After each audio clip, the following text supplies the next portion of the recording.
folks, another treat for you. Bonus coverage. Paige Miller, chapter chair, Hamilton County, Indiana, Moms for Liberty. We're bringing this to you because there's some, of course, school started, pretty much started everywhere now. And Hamilton County is continuing with its share of stuff that is messed up in the public school system. So we want to bring this to you real quick to kind of give you an idea of what's happening there and for you to look out for it in your school system. So Paige, thank you for hopping on here real quick. We appreciate it. Fill us in. What is going on? What's the news of the day? Well, last week was the first week of school. At the high school, they have block scheduling, so they have blue and gold days. On the second day of school, which would have been the first day for students with those classes, we had an orchestra teacher that gave the kids a survey to fill out in Canvas, which is one of the platforms that teachers deliver instruction. This survey was required. Points were given. And they weren't allowed, they had to answer all the fields. So that's kind of what started. We had a student that was taking the survey and felt uncomfortable with the survey. So this student texted her mom, and texted back home and said, I'm not comfortable taking this survey, screenshotted it. And on the survey, one of the questions was, can we use your preferred name and pronouns when communicating with your family? So right there, we've got the school supporting a minor. Remember, these are minors hiding mental illness or problems from their parents. And is that okay? And we say no. The second one was, what are your preferred personal pronouns? Well, what if your family doesn't participate in that culture at all? Correct. And you're required to then participate in that culture. Not everybody does. And so once again, that was concerning. However, in this system at Carmel, all students have their own email account through the school, and they also can interact with their teachers through the Canvas platform. And obviously, all of those have administration visibility. There is no sense of privacy. Everybody knows that those accounts are monitored.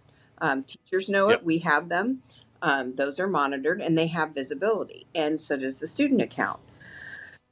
This teacher asked for the personal email address. I mean, that's personal. The personal email of a minor.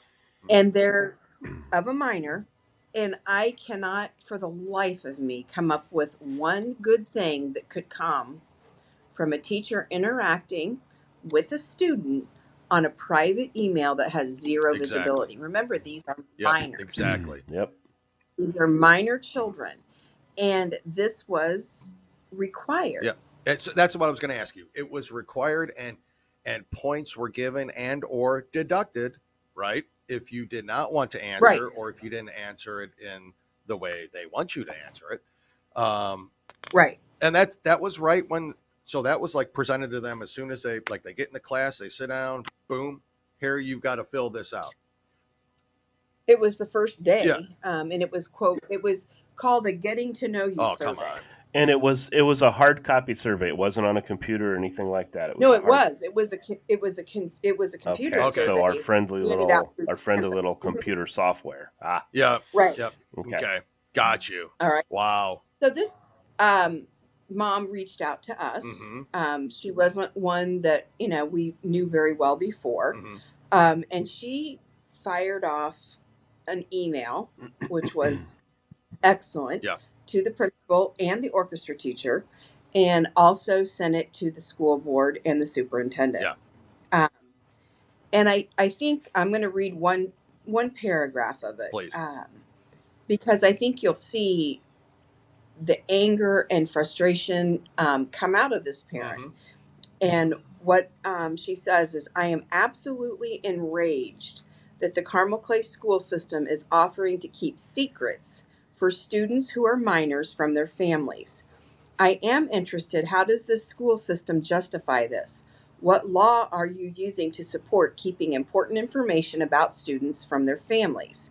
I request to see a copy of the school policies or trainings that instruct staff on how to interact with students regard to gender identity and which lay out procedures for how to determine what information may be relayed to parents or others.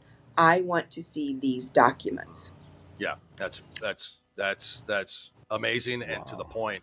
And It is. I'm interested to see how they can even defend that.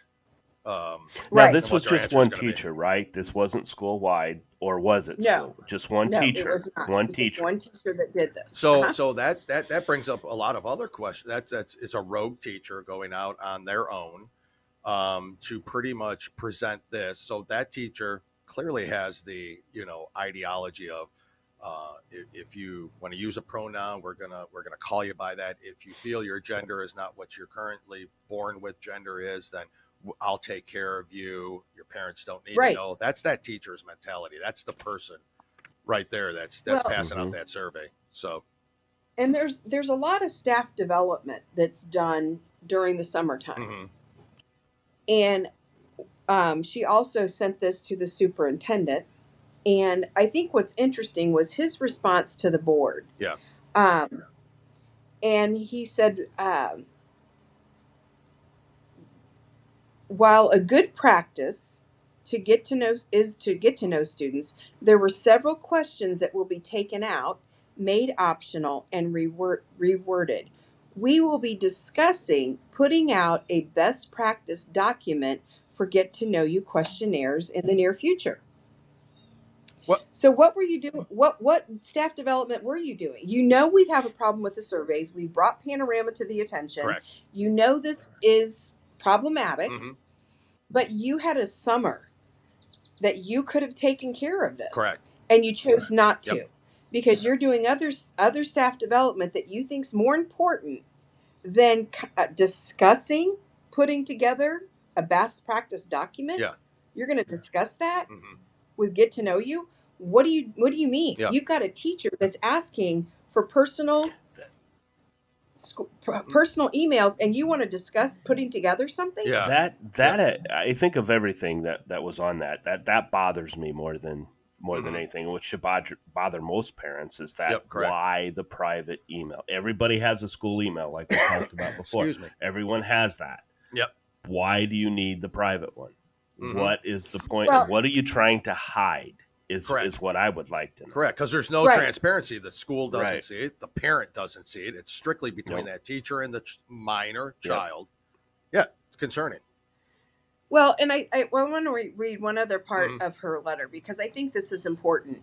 As a Christian family, we are opposed to our child being required to ever declare pronouns.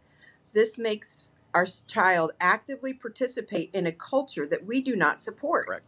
It also makes our student identify as having preferred pronouns, an idea that is relatively new and not actually supported by everyone. Yeah, perfect. That's true. Now you're requiring students to participate in a culture that they don't want to participate in, or the parents or haven't raised your child to participate in that culture. It's like I think, Paige, we probably talked about it 100 times, but the minute you give into that, the minute you accept that, oh, okay, I'm going along with this pronoun charade that they want to keep doing, and it's okay then. I could just be called whatever I want, So it was. Let me get this straight. It was the student that didn't feel comfortable answering these, right? Which is kudos to that student, for literally, recognizing how uncomfortable that is and those questions are, and for bringing it to the parents' attention, and then kudos to that parent for jumping right on it too. So that's what it's going to take. And that was probably the best thing that we got from this because after the letters were sent and everything had been done, the mom reached back out and said, I want you to know that before I was part of Moms for Liberty, I would have seen this. I would have been furious. I would have been mad. I would have been sad. And I wouldn't have known what to do. So I would have done nothing. Exactly. So exactly. how many have done that with this? You know, how many kids were afraid to come to the forefront to their parents, and the kids that did come to the parents were like, "What do we do? We don't here? know what to do. We don't know what to do." Sad. Correct. And if it weren't for Moms for Liberty, there's a lot. You know, Paige, we've talked to so many members and so many people, and a lot of them are, you know, thank God Moms for Liberty was there, because it gave them the courage, it gives them the credence, because they have the backing of the organization to stand up and to make this stuff noticed. And it wouldn't, none of this would be known. We wouldn't know anything about any of this if it wasn't for Moms for Liberty, to be honest with you. Right. Not on the level that we know it, at least. So, and it's crazy. Nice to see that parents are finding their voice, that are saying enough is enough. You know, I've been asked to speak some more this fall, and several of them are, you know, starting to say, well, you know, we really wanted you to talk about SRT and or CRT and SEL. And I'm like, well, that's not what's really happening. That ship landed and it's infiltrated.